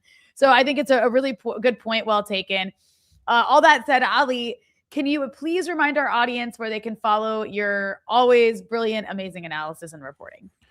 Thank you. Well, I'm very proud, first and foremost, of my colleagues at the electronicintifada.net, especially all our reporters and colleagues in Gaza. We must not let them be forgotten. We haven't mentioned them much in this session, understandably, but let's also keep a focus on Gaza. So electronicintifada.net, of course, the article that you were so kind about that I wrote about Iran today is also at electronicintifada.net, and they can find me also on Twitter X at Ali Abunimah, and I'm also on Upscrolled, but I'm mostly, like your previous guest, mostly on Twitter X. Well, Ali, thank you so much, and I hope to talk to you again soon. Thank you, Rania. Well, that was, I always love talking to Ali. His analysis is really unmatched. And I just want to remind everybody who's watching, please make sure, if you haven't, to smash that like button, you guys. It helps boost us in the algorithm that really, really, really hates us. And the more, you hit that like button, the more it gets promoted to other outlets. Or other people on YouTube. I also want to remind everybody that if you like this programming, if you like the various shows we do here at Breakthrough News and watching all our guests give their amazing, brilliant analysis, because, CNN's not exactly inviting them on, please consider becoming a member of Breakthrough News by going to patreon.com/Breakthrough News. For as little as $5 a month, you can become a member, and you'll be supporting independent media at a time when we're just, flooded with a tsunami of endless, insane propaganda that wants to destroy the world. I'm not even exaggerating when I say that. So I actually have one more interview to show you guys. I pre-recorded it because it was with a excellent commentator, analyst from Iran. He's in Tehran, and it was just because of the internet connection and because of, we used StreamYard, and StreamYard wasn't working in Iran. We could only pre-record it. His name is Hassan Ahmadian. He is a professor, an associate professor of West Asian Studies at the University of Tehran. And so I believe our producer, Emily, is going to bring up that pre-recorded interview.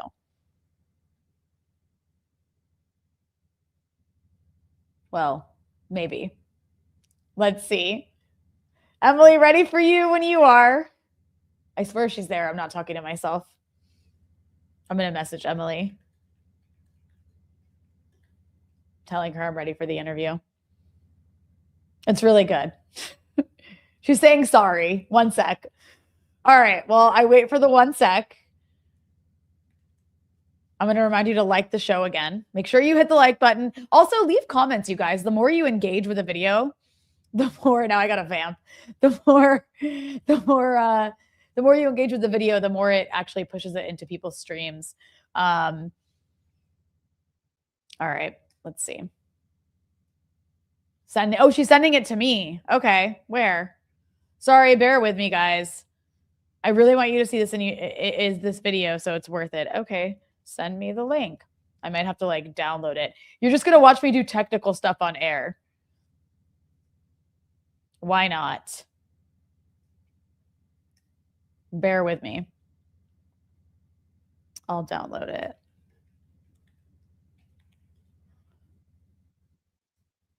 So while I'm waiting to get this video that I really want to show you guys, I'm going to tell you the situation in Beirut, where I live. I mean, nothing's happening here so far, but the U.S. Embassy started sending out alerts. Like, I think it happened on maybe Thursday of this week. Bear with me because I'm doing two things at once. I'm both downloading this video. Actually, maybe I don't have to download it. Hang on. Nope, I do need to download it. Share, download.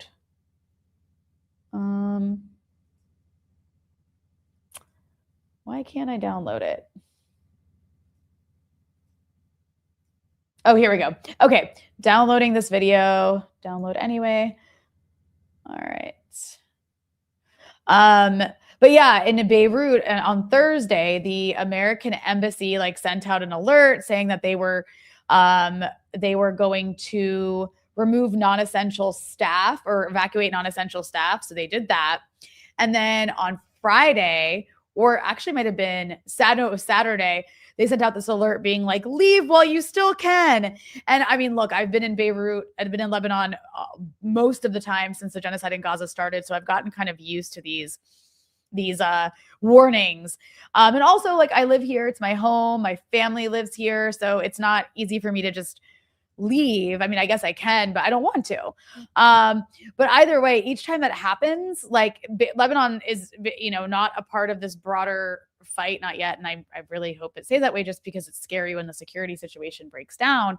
But I mean, just the things that people in this region are going through right now, even in the Gulf states, like I have friends, a lot of Lebanese people, a lot of Palestinians, a lot of Syrians, they have the economies in these places aren't great. So they go and get jobs in the Gulf states.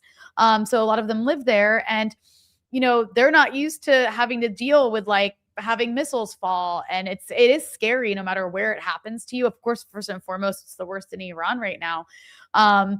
But all that's to say, like all of these American officials who make these decisions, I mean, I know they've completely dehumanized this region to such an extreme degree that like people's lives here don't matter at all. But like hundreds of millions of people live in this region. And with just the stroke of a pen, they can come and like put everybody's lives on hold and scare the crap out of everybody who just has to like wonder what it's going to be like in a day or 2 days or a week. Am I stocked up enough? Do I have enough water?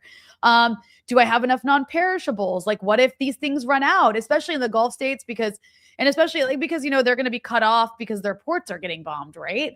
So it's like, this doesn't even factor in. I mean, that's why they can kill over 100 school children, because lives here don't factor into any of the decisions they make. All right. I now have this interview. I'm going to go ahead and play it. Let me share this screen. I'm very excited for you to see our guest who was kind enough to speak to us from Tehran, where he's under way more stress than I am in Beirut or really anybody else in the region, except for maybe Gaza is right now. So where is this video? Share screen. QuickTime. Okay, this should work.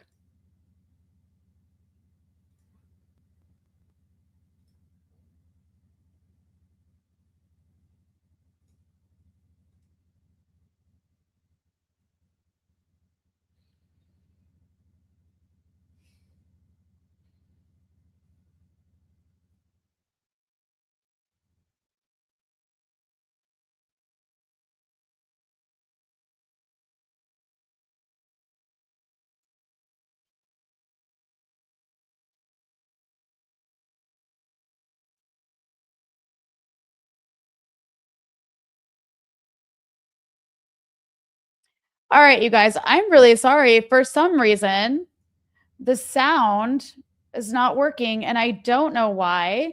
Let me just try one more time, and if it doesn't work, we'll just have to call it and post it on its own. I just really wanted you guys to see this interview. At least you got to see his face. Lovely Iranian man from Tehran. I'm glad you got to see his face at least. Let me just see if there's maybe something I did not properly press when I clicked this.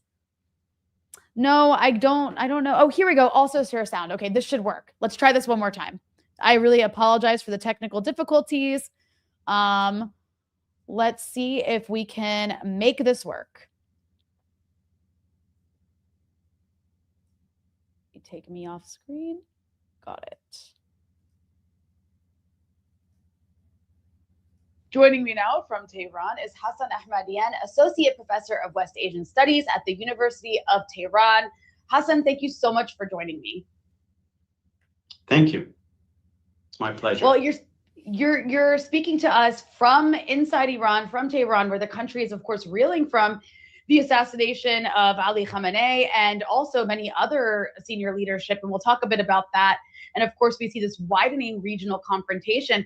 So I think a good place to start is maybe could you tell our audience, what's the feeling on the ground in Tehran right now? Are people shocked? Are they angry? Is there fear? Is there a sense of unity? Is there panic? I know those are a lot of feelings. Maybe it's all of them, but yeah, give us a picture, paint us a picture of what's going on. Yeah, it's pretty much all of them, but the shock is very much there. People are mourning in the streets, not only in Tehran, but elsewhere around the country. They are in shock that the supreme leader of the country was assassinated. They didn't see that coming, at least in the public level. They didn't see that because internationally it's unprecedented. Yeah, so the people are in a shock that the supreme leader of the country is assassinated, not only because he's the supreme leader, but because internationally this is unprecedented for other states to attack a sovereign nation's leadership the way the Americans and the Israelis are bragging about it. There is nothing legal about it. The people didn't expect it because exactly of that. And so there is anger, there is shock, there is mourning in the streets. And I think this will continue for days to come. And I'm sure you saw, Hassan, just a bit after Trump or the Israelis and Americans began this bombing campaign, Trump released this 8-minute long statement announcing the launch of this war, essentially calling for regime change and demanding that Iranians come out into the streets and, get rid of their government along with the Americans. This is a once in a lifetime opportunity, he said. And, I was watching a lot of the Sunday morning news shows in the US, and many of the commentators, the Iranian American commentators that you see on places like CNN, are saying there's mass celebration in the streets for the killing of Ali Khamenei and that people are ready for this change. And so I'm just curious, what's the actual situation like in terms of how ordinary Iranians feel? You mentioned people mourning in the streets. Are people taking Trump up on this idea that they can come out and sort of take, this is an opportunity to get rid of the government with the Americans, or is it not as simple as that? I think that's a misreading of the entirety of Iran's internal politics. We know that many people are unhappy with the economic situation the country is in. Many of them demonstrated, and that gave way to some who resorted to violence and went even further to chant against the system itself. But beside that, when things turn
Okay.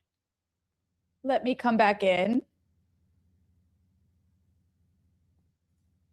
Hey guys, I don't know why the audio went away. Let me see what our producer thinks I should do here. Should I unstop screen and maybe share it one more time and continue? Let's find out. I just want to try this one more time because I think he's such a good interview. And if it doesn't work, we'll have to post this on its own It happens. All right, let me also share the audio. And let's see if I can just continue from where we left off. Of the government with the Americans, or is it not as simple as that? I think that's a misreading of the entirety of Iran's internal politics. We know that many people are unhappy with the economic situation the country is in.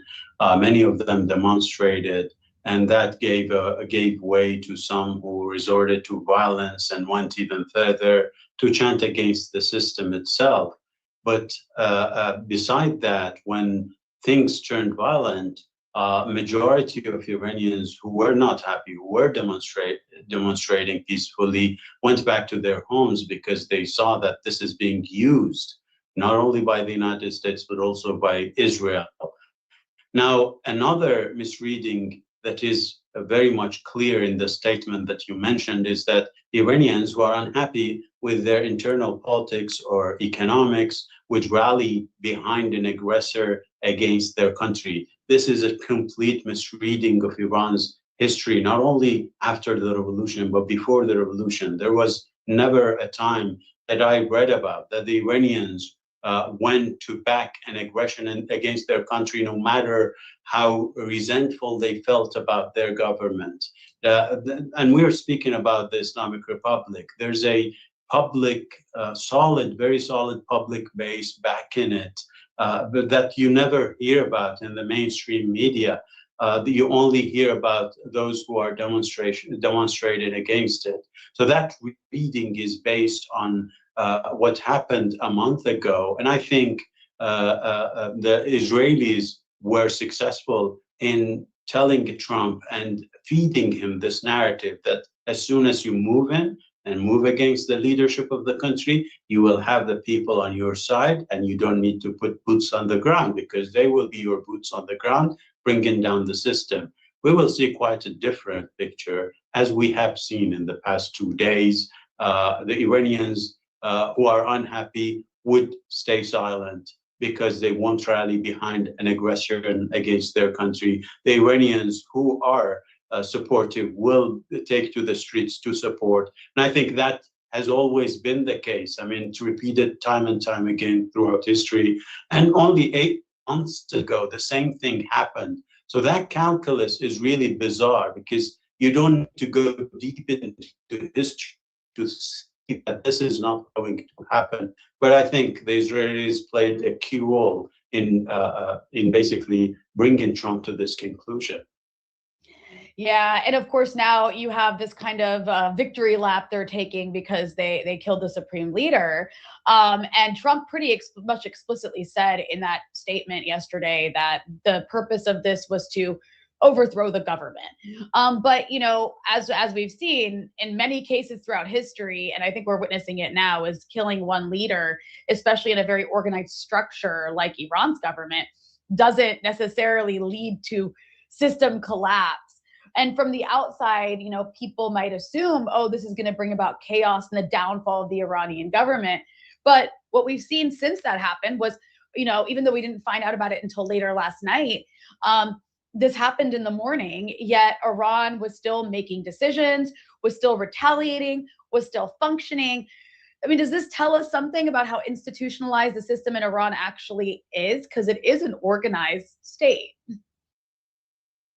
I think part of what you described speaks to the fact that the Western elite are prisoners of their own propaganda, that this is an individualistic regime, as they call it, and that with the fall of the individual on the top, the regime will collapse.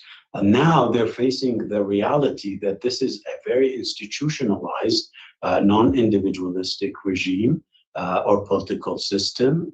And then this is not going to happen and not going to be, an easy job for them to do. The resilience of the system is in 2 factors. The first is its institutionalization that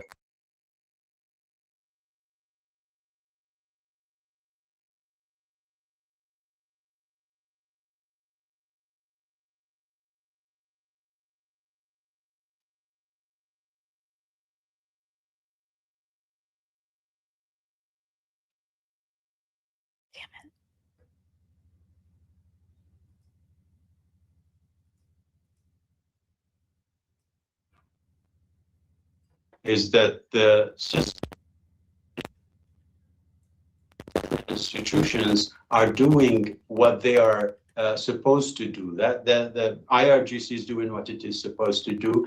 The army is doing what it is supposed to do. The police, the Supreme National Security Council. We heard Mr. Ali Larijani gave a talk and spoke about the future trajectory of the conflict with the United States and Israel.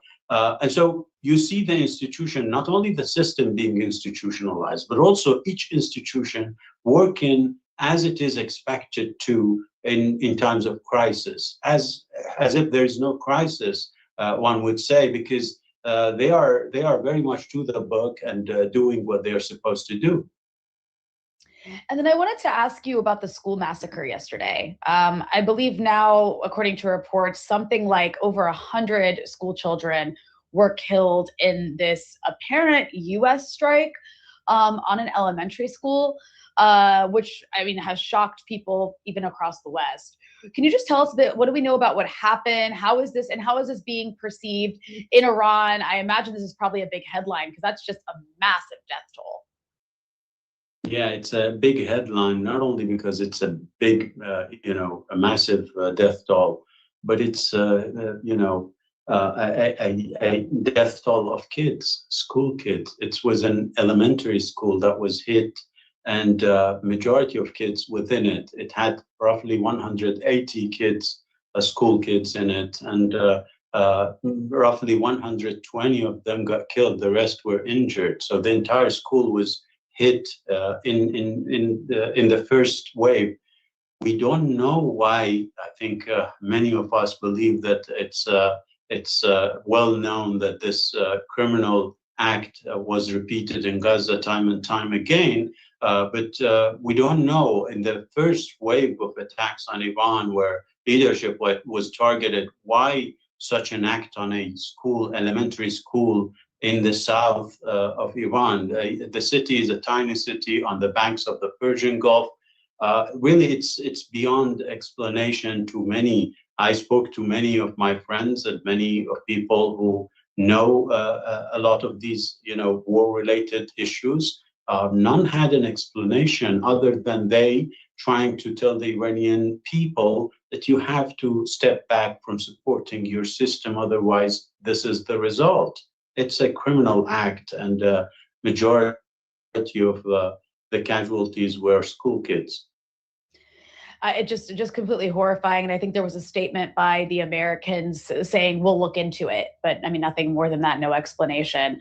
I wanted to ask you also some recent news just before we started recording that the Americans killed, or maybe it was the Israelis, I'm not sure who's doing which part here, but this U.S. Israeli aggression on Iran targeted for assassination former President Mahmoud Ahmadinejad. Which is bizarre considering he's a former president. Maybe I'm wrong, but I don't think he's very politically involved anymore. I'm just curious what you make of the killing of people like this. Well,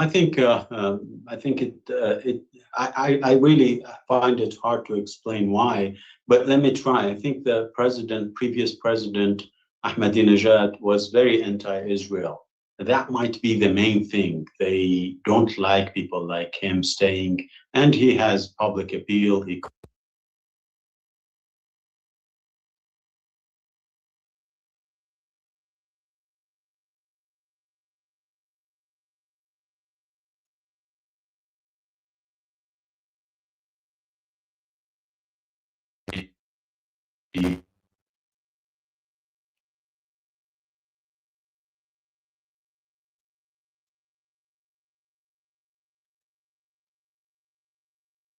Is not involved in politics after his presidency, and so it is what it is. I mean, the time, I think, will tell us why they did that.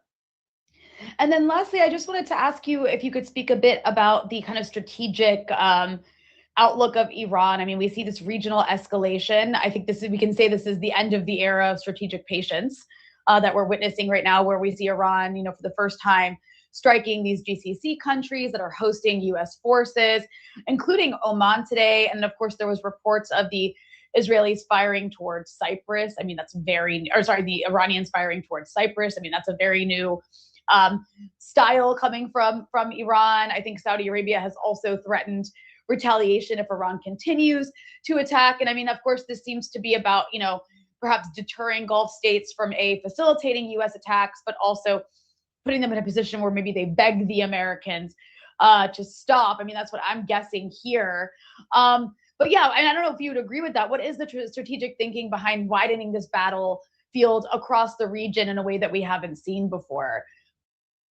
Well, this has a lot to do with what the Iranians witnessed in the previous war they had, in the 12 Days War. Back then, they restrained themselves to targeting Israel. They didn't really up the ante against the United States when it attacked Iran's nuclear facilities. They tried to put a cap on escalation regionally, but the results were really very much disappointing to them, because instead of being recognized as the party that kept escalation under a cap, the Israelis and the Americans started speaking about Iran being weak, and that it's on the verge of collapse, and that it has to give more concessions to survive. And so much of that rhetoric has influenced Iran's internal strategic debates, in the sense that it formulated the way Iran is reacting to the United States and to the Israeli time around. Iranians spoke before the war, and I think the decision was taken way before the war as a result of those discussions within the country, that any attack against the country should be retaliated against in a manner that the threat will be dealt with once and for all. We can't have the threat clinging above us by the United States speaking about attacking the country every now and then. We have to deal with them forcefully enough for them to think twice and thrice before thinking about attacking the country once more. And that's why you see that many American bases unprecedentedly were attacked. The Iranians are hitting wherever they can reach of US bases, US assets, US personnel. And they're talking about many Americans being killed, American forces being killed as a result of these. Just a bit ago, they talked about hitting or targeting Abraham Lincoln aircraft carrier. We don't know to what extent that was successful, but I think this is a new picture that Iran is portraying of itself.